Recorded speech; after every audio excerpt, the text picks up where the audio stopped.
says at the basis you are okay.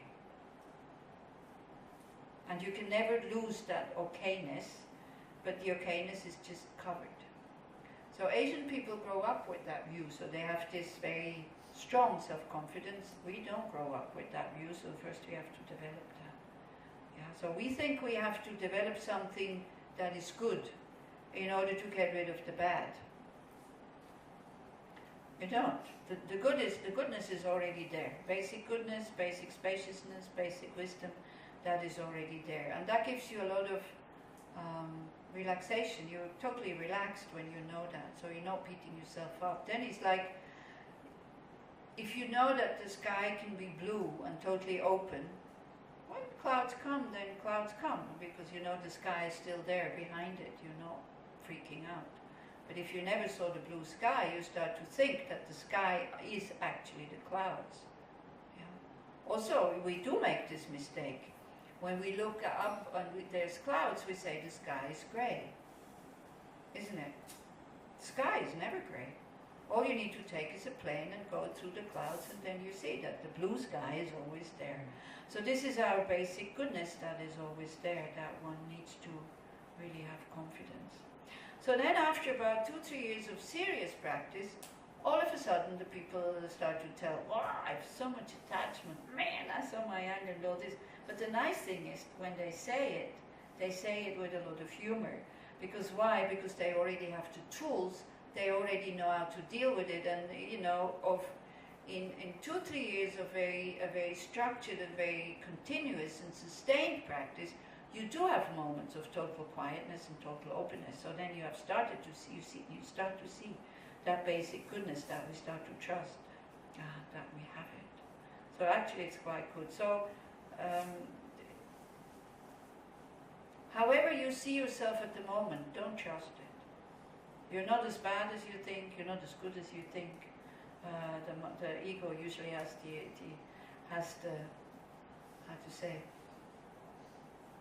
this habit of exaggerating.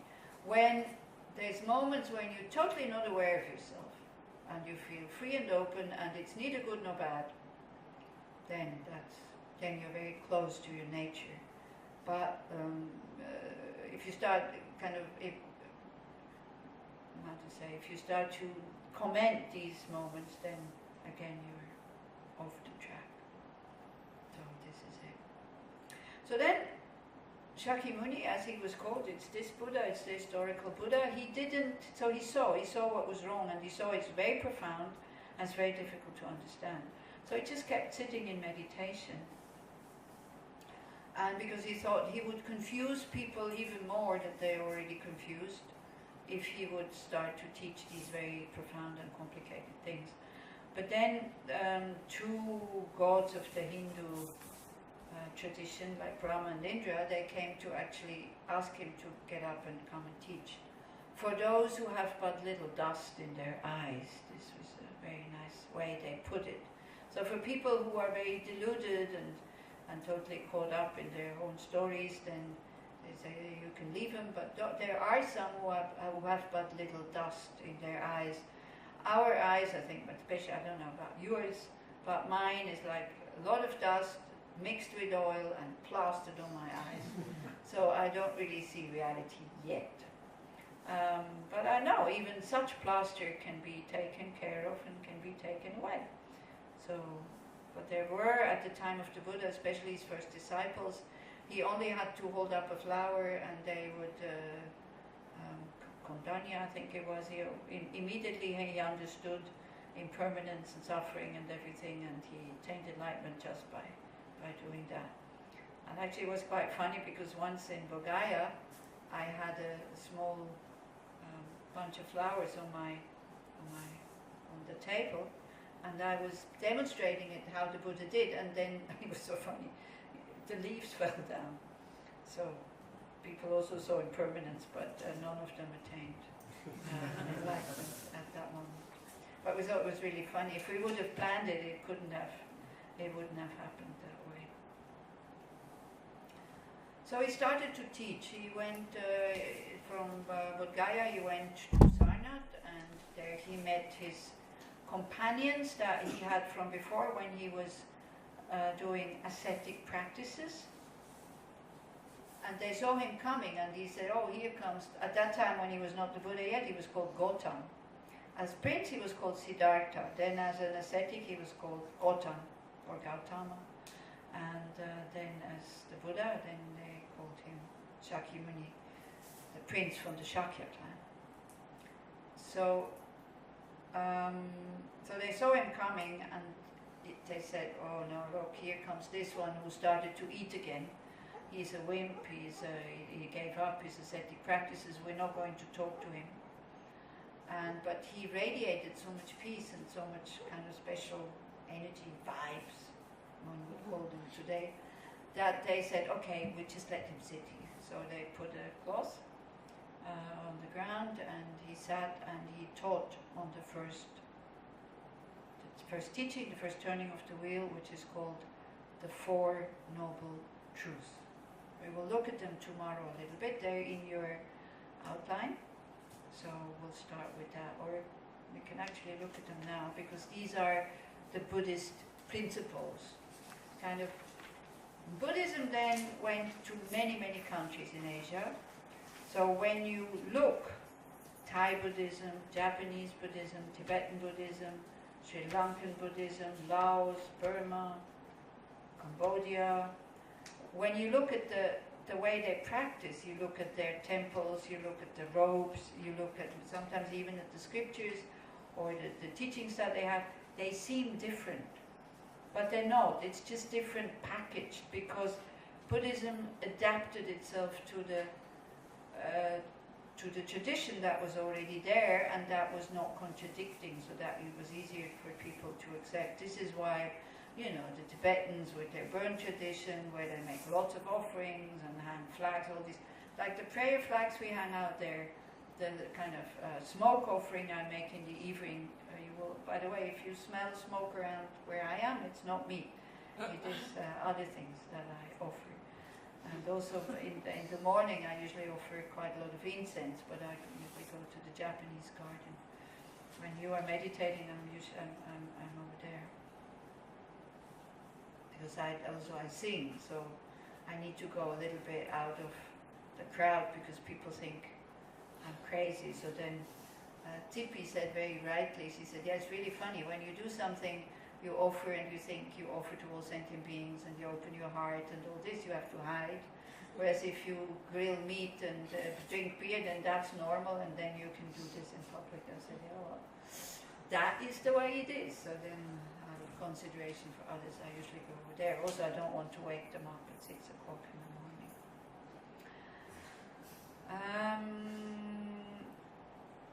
Yeah, so the Tibetan tradition with all these prayer flags and lots of colors and all this is all integrated from the burn tradition. Now, it's not contradicting Buddhism, of course not, but the Buddha didn't teach these things, but it can help the practice. So if it doesn't help, and you think it's a hindrance, that you would be much more like sober and like the Protestants, you know, the Catholics and the Protestants, then it's okay, you don't have to do it. You don't have to have an altar at home, you don't have to hang any pictures, you don't have to have a Buddha image.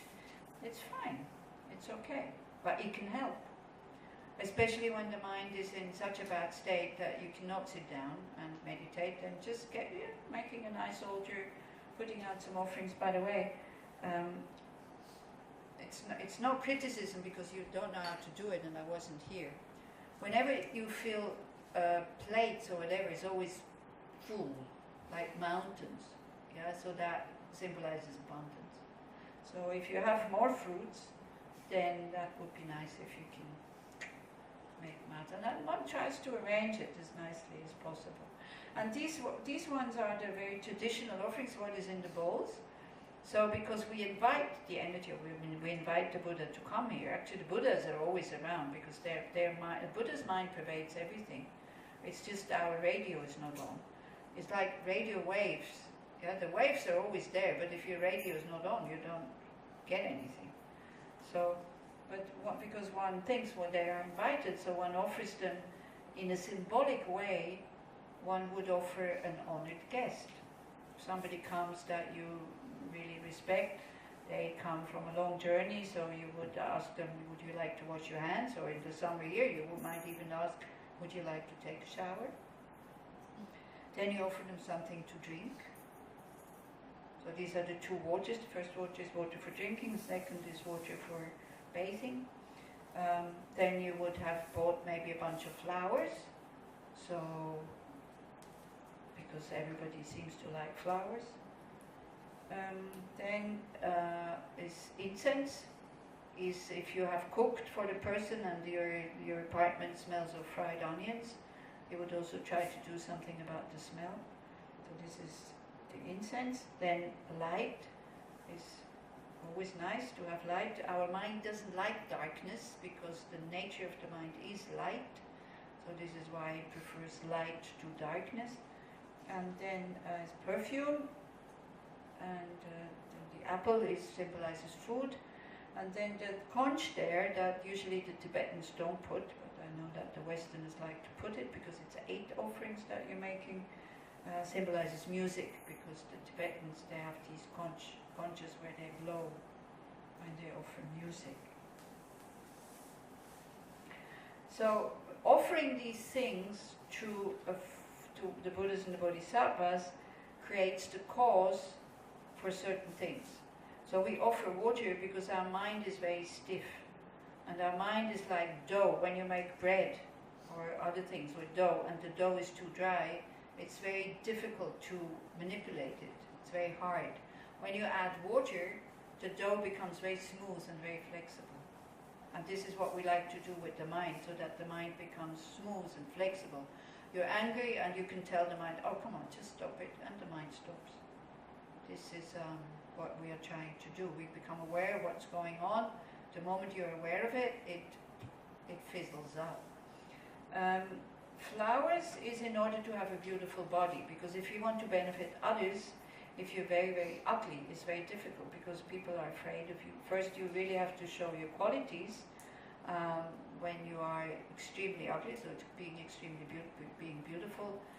And it's not that outer beauty, it's more the inner beauty. If you look at His Holiness the Dalai Lama, it's definitely not, what one would think very attractive. Yet I haven't seen one picture of him, and there's so many pictures, photographs being made of him where he was not, that the picture wasn't good. Yeah.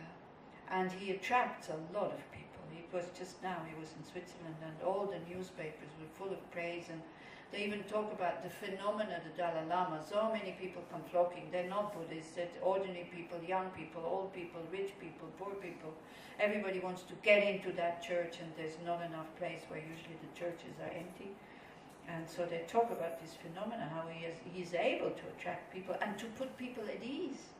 Yeah, so this kind of beauty is when you offer flowers. Then incense is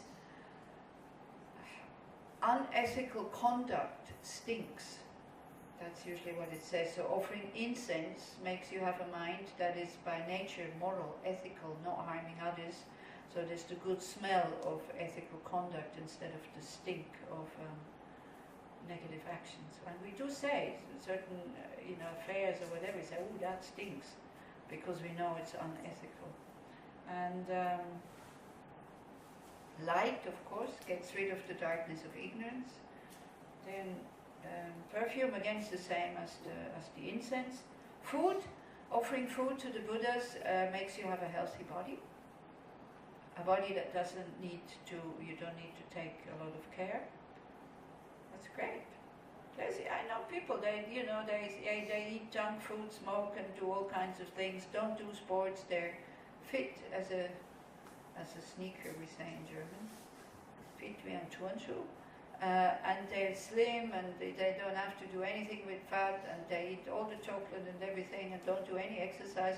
They must have offered a lot of food to the Buddhas and the Bodhisattvas, and by doing what they're doing now, they're just burning up all that positive karma.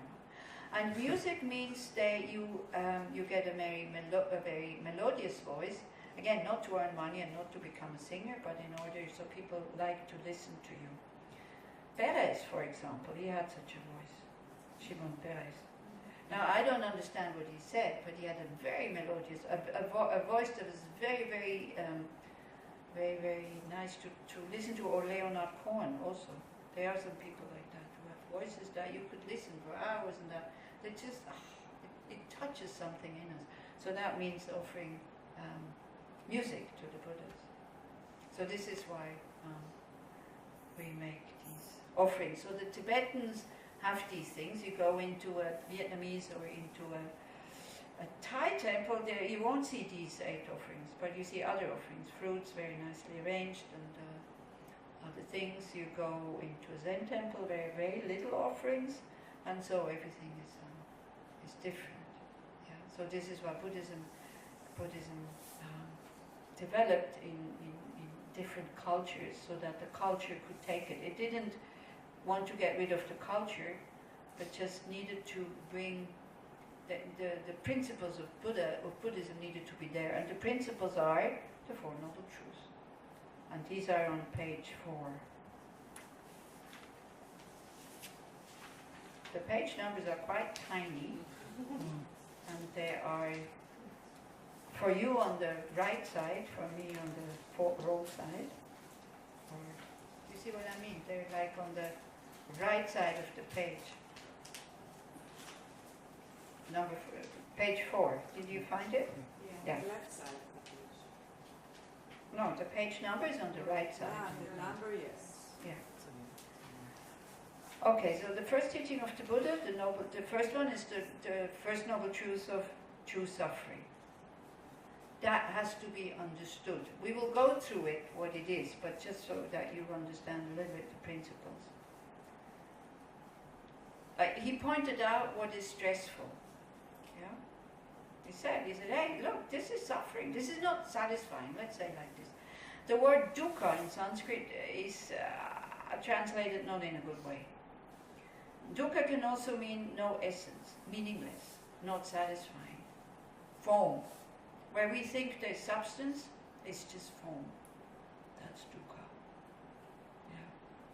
Then the second noble truth, the origin of suffering, that one has to be abandoned. This is our negative emotions. The third one is the noble truth of cessation of suffering. Like, we need to know that we can be cured. Otherwise, because as I said, the cure is quite difficult and will be very long.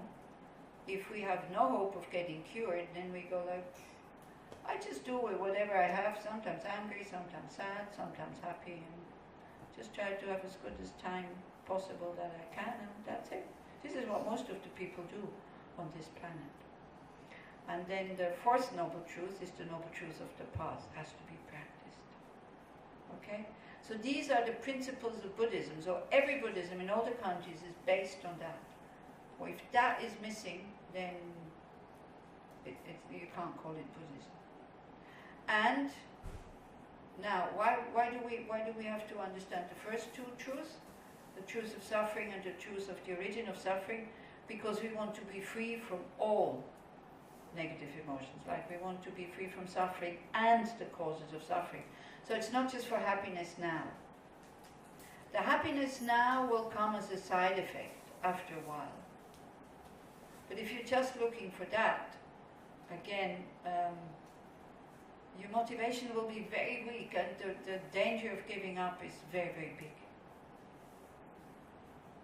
It's like, if you want to go on top of a mountain and you know the climb is difficult, you have a strong motivation and you make effort, even if it's too hot, if it gets hot, or you're thirsty and you're tired. If you know from the beginning I want to get up, you will go. If you think like, yeah, well, I don't know, maybe I just go for a walk, you will never arrive on top of the mountain because it's too difficult. You're there, not worthwhile. Then you go back down. And then you go back down, and then what? Then you make, oh, maybe I should go for a walk. And then again you go a little bit up, and then again you go home, and then again you go up, and then again, because again at home you're not happy at home. So the only way you will be really happy, the happiness that we all want, is on top of the mountain, which is liberation. Liberation from suffering and the causes of suffering. We want to be free from suffering, but not from the causes of suffering, which are negative karma and negative emotions. So this is why I'm saying It's quite a serious matter, this Buddhist thing, and it will take quite a long time. Okay, so I will let you go to bed pretty soon, and we go back to page 3, because this is what we want to look at a little bit, not all of it. These are all the informations if you do Lorik. If you really want to understand how the mind works, that again is a teaching just by itself. This is what the little monks in the Tibetan monasteries, they learn when they're 8, 9 years old.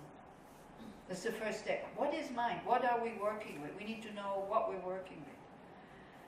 So again, it might not agree with what you have learned in school or in philosophy, in psychology, but I'm just giving you the Buddhist in a very gross way, kind of not going much into details. Mind is not matter. It's not the brain. The mind uses the brain. Mind is also not energy, because if it's energy, it would be matter. Mind is that thing that has the ability to know. That's it.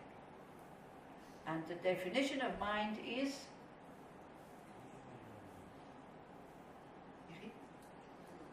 clear and knowing. This is something, as a Buddhist, you have to really learn by heart. This answer, clear and knowing. Clarity or clear means it is formless. Also, it allows for objects to arise in it, like a mirror. Now, forget about the substance of the mirror, but the ability of the mirror to reflect, that is the mind. So the ability of the mirror to reflect is not an entity, it's just its ability to reflect. Why? Because of causes and conditions. So what does the mind need in order to reflect or to pick up something or to be aware of something? So we have 6 different minds. We have 5 sense consciousnesses and 1 mental consciousness. So in order for the 5 sense consciousnesses, for them to function, it needs an outside condition, which is for the eye. For the eye consciousness, it is form and color. For the ear consciousness, it's sound. For the nose consciousness, it is smell. For the tongue consciousness, it is taste. And for the body consciousness, it is touch. So that is the outside condition. Then we need an organ that works. So the ear is not the ear consciousness, but it's the organ. This is why, because if the ear consciousness would be the only thing that hears, the ear, sorry, not the ear consciousness, if the organ would be the only thing, that we could never go to sleep when there's sound, for example.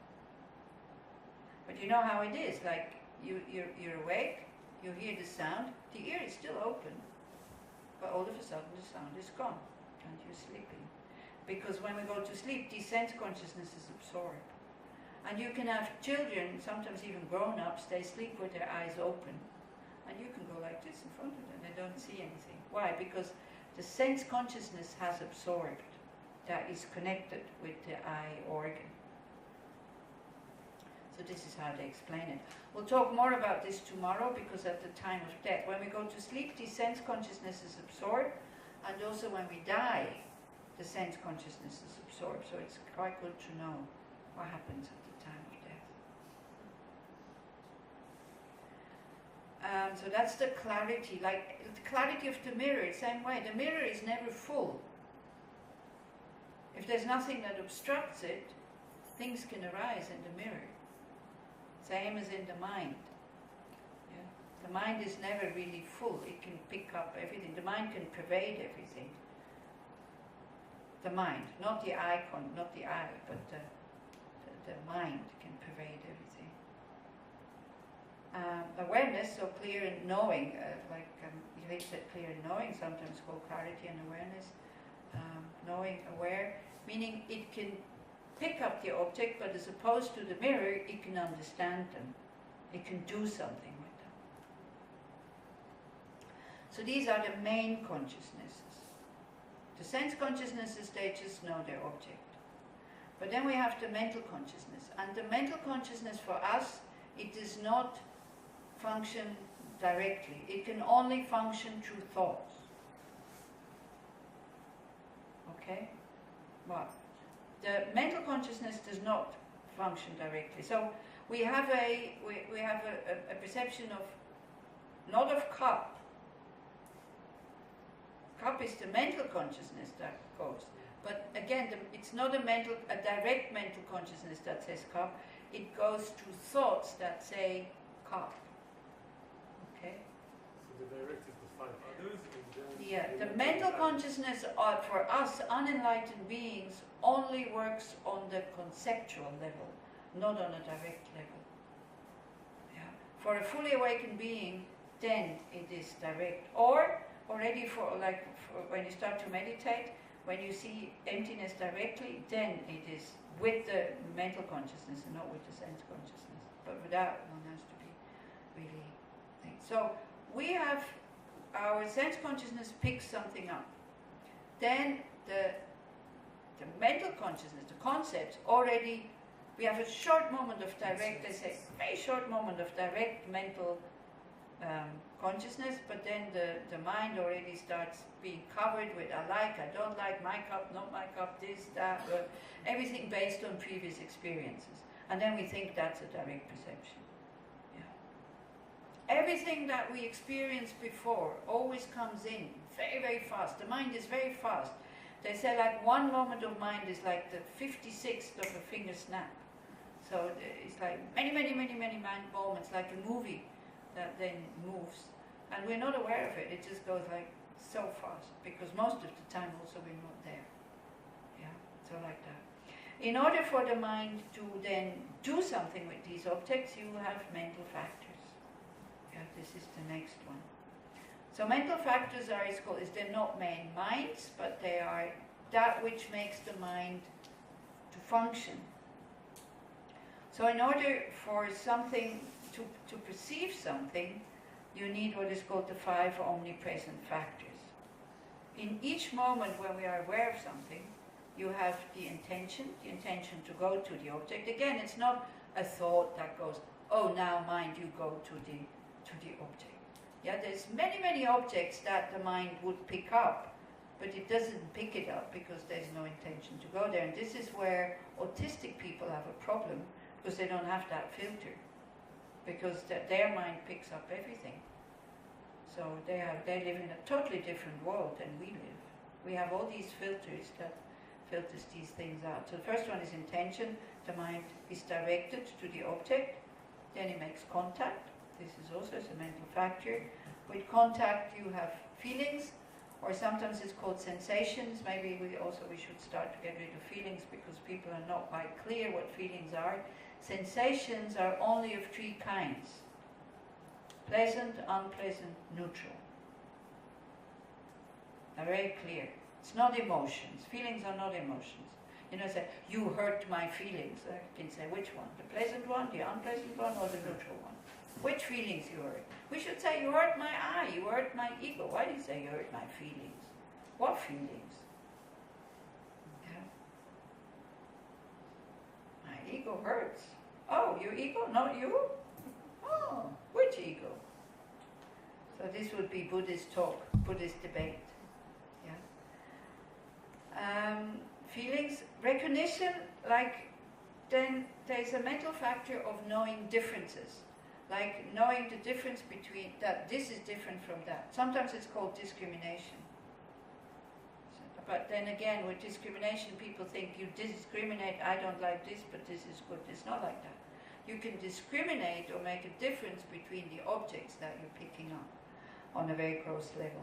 And then mental engagement. In order to understand the object, the mind stays there. You engage mentally with the object.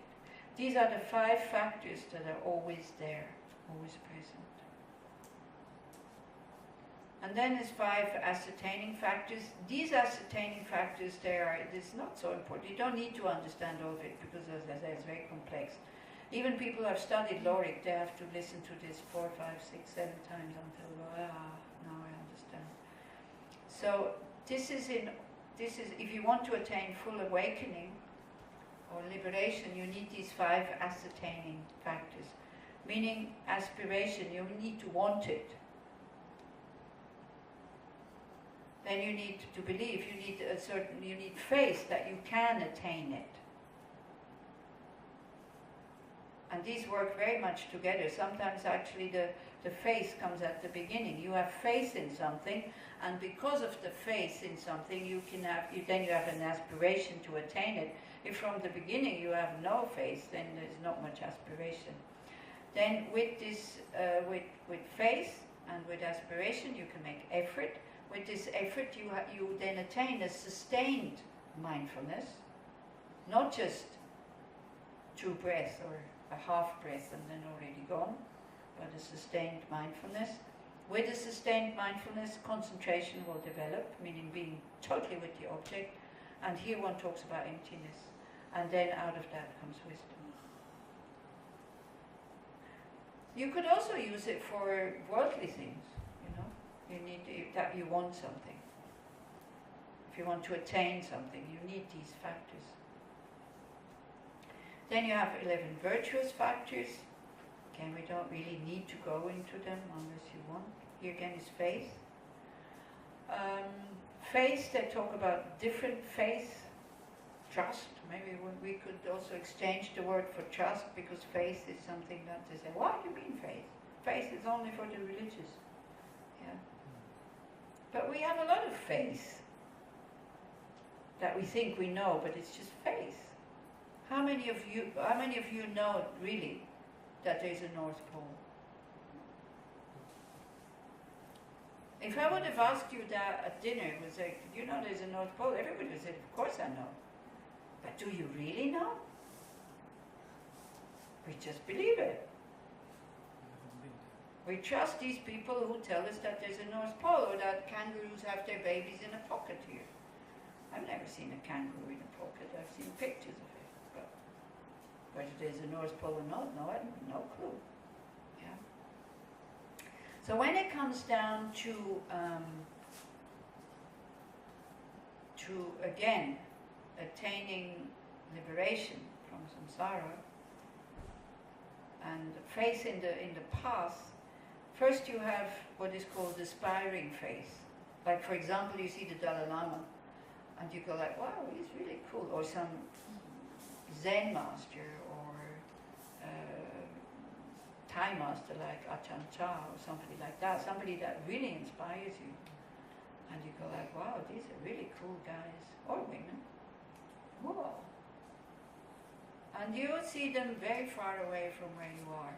Kind of, that's nice for them, but me, I don't know. But because you're attracted to them, so you listen to their teachings. And so then all of a sudden you start to get some, oh, I want to become like them. And then in order to become like them, you have to do these practices. And then by doing the practices, you see that, ooh, this works.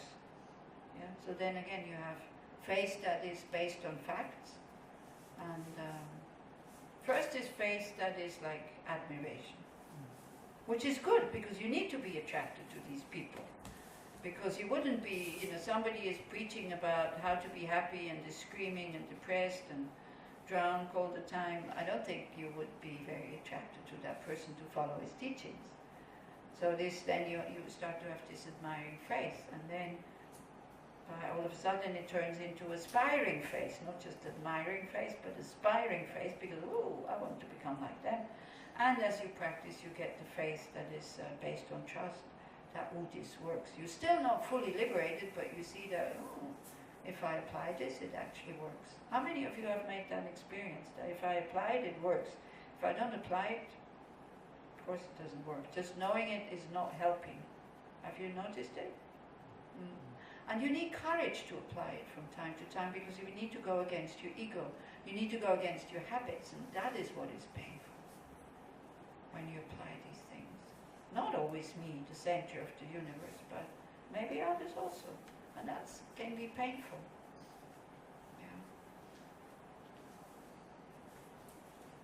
integrity, consideration for others. This is the new translation. In the older scriptures it's shame and embarrassment. Non-attachment, non-hatred, non-ignorance. How does that work? Well, you look at an object, you are with an object, you understand an object without any attachment in the mind, without any ignorance in the mind, and without any aversion in the mind. It's still mind state, and it's fully awake, and it's not confused. So for us, these mental states of non-attachment, non-aversion, and non-ignorance, non-ignorance we don't have, because we always have ignorance, seeing things as existing separate from the mind. Non-attachment and non-aversion, then we replace it with indifference. We're not interested, because usually we have these three loopholes that the mind goes into. Ooh, something very nice, then it's attachment, because we exaggerate the good sides. Ooh, not nice, then we have aversion, or not interesting, then it's indifference. So we need to develop these minds to learn to look at objects properly, without any attachment or aversion. A scientist, I think, who is making experiments and who looks at what is happening, he cannot allow himself to be either attached or averse. He has to have a mind who's totally awake but not biased. Otherwise he never comes to a good conclusion if he brings in his attachment and his aversion. Enthusiasm for the path, of course, this is what you need. You know where the word enthusiasm comes from? Enthused. From Greek, theos, pervaded by God. Like a God who never gives up. A God who is always joyful. A God who always has a very clear goal. Only going for that goal, the happiness of all beings. That's a very nice word, enthusiasm. So it's not kind of out of control. Enthusiasm means joyfully, tirelessly going a certain way. Enthusiasm. Pliancy, so the mind needs to become very pliant, like flexible. Conscientiousness, needing to know what is right, what is wrong. Equanimity and non-harmfulness. Those are the 11 virtuous factors. Then the 6 root delusions, we'll talk about them tomorrow, the day after tomorrow, I think. 20 secondary delusions. And then the 4 changeable ones. So the virtuous factors, they lead to liberation, meaning well-being. The delusions, the non-virtuous factors, the 6 root delusions and the 20 secondary delusions, and that list can definitely be, you can add more factors to it. They lead to suffering. They lead to something that we don't want. The 4 changeable ones, by nature, okay? By nature they lead to that. The 4 changeable ones, it depends how you use them. You can go to sleep with an attitude, I'm tired, I want to go to sleep. That is very selfish. And also, you just want to sleep and you want the aircon on. And all 3 others in the room want it off. But no, I want it on, so you're the strongest one and the one who can shout the most. And the most unflexible one, so your sleep becomes non-virtuous, because you've been acting out of a very selfish motivation. If you had one of the 3 others who said, yeah, okay, let her have that aircon on, your sleep becomes virtuous, because you have given up on something. Yeah. Like if you go to sleep with an attitude, I'm going to sleep now, so tomorrow I'm rested, so I'm not hurting anybody with my grumpy mind, your whole time while you're sleeping becomes virtuous. This is when, in the stages of the path that we will read tomorrow, when it says, I will practice day and night, you don't need to sit up all night. You only need to go to sleep with a positive motivation, that's all. You can eat, we could add eat, but eat is an action, it's not a mind state. So sleep actually is a mind state. It's an action word. No, sleep is a mind state, it's the mind that is sleeping. So you can, for example, you can eat just because I want to eat, or you can eat with an attitude, I want to have a healthy body in order to benefit others. Because for that I need a healthy body. You can eat with bodhicitta. I want to eat because I want to attain full enlightenment. Then your eating becomes very virtuous. If you really mean it and you make the steps of attaining full enlightenment. So this is why when we talk about karma, intention is the main factor. Not so much the action, but the intention while you're doing that. And this is why developing bodhicitta, only thinking about one person is so small. But with bodhicitta, with the mind who wants to attain full enlightenment, you think of all sentient beings. Regret is changeable also, because regret, you can regret having helped somebody and then nothing positive came back, so you think, oh man, I'm so stupid, and you feel like the friar. So when you have regret, when you have the friar mind, you have negative regret of having been kind and nothing came back. So then it becomes negative. So you suffer double, because already you lost the conflict, plus you create negative karma by being an unhappy friar. But you could regret having done something negative, and then that is already part of the purification practice. We talk about that when we talk about karma. Investigation and analysis. Of course, you can investigate the mind, how to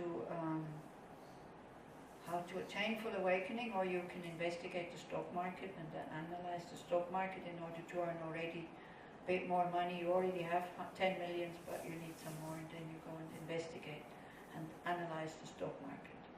If you investigate and analyze the stock market because you want to give to Dharma friends in your center, I think even that wouldn't make it virtuous, because the stock market is really rotten. It's so unfair to make money without doing anything. It's not a good system. I don't think we should invest in that, to be honest. Also, money system is like, money system can be changed. Do you remember last year I talked the thing about in Greece? Maybe I'll tell you that story to finish the evening. Because here, I think that's what I wanted to do with you tonight, to introduce you to what mind is. Now you all know it very clearly, innit? And to give you the principle of Buddhism. So last year in Greece there was this big crisis with money. Nobody had money. There was like, yeah, you remember. Oh wow, how does it... Oh, so then the hotel is totally empty. So there's a German guy coming and says, I want the best room. And then the manager says, well, my dear sir, all the rooms are empty. So here is the cards for all the rooms. So you can go and check it out, and whatever you want, then you can have it. But I would like you to give me a deposit, because I don't know if you're going to run away with these cards. So please give me €100 deposit. So he gives him the €100. And so he's there, the manager, and then he thinks, ooh, I haven't paid the baker yet. So if he stays, then I can't buy more bread, because the baker wants me to pay first. So he runs to the baker, he gives the baker the €100. Then he goes, so the baker thinks, oh great, I haven't paid the electrician yet who fixed my oven. So I better go and pay him in case I need him again. So he goes and pays him the €100 for the fixing of the oven. Then the electrician thinks, ooh, I haven't paid the prostitute yet from last time. So I better go and pay her, because next time I have a need, I won't have any money, but at least like last time she knows I'm trustworthy and reliable. So then again I can take her services. And so, and the prostitute thinks, oof, I haven't paid the manager yet for the room, the hotel manager for the room I had last time. So she brings him back the €100. At the end, the German guy comes and says, you have nice rooms, but an empty hotel, it seems a bit spooky, I'd rather not stay here. And he says, okay, no problem. And he gives him back the €100. That's our money system. Only in the head. Only in the head. Only in the head. Debts are only in the head. It's a nice story, isn't it? Okay, so I wish you a very good night. What shall we do about the silence? Are you okay? Are you settled? Do you need more advice?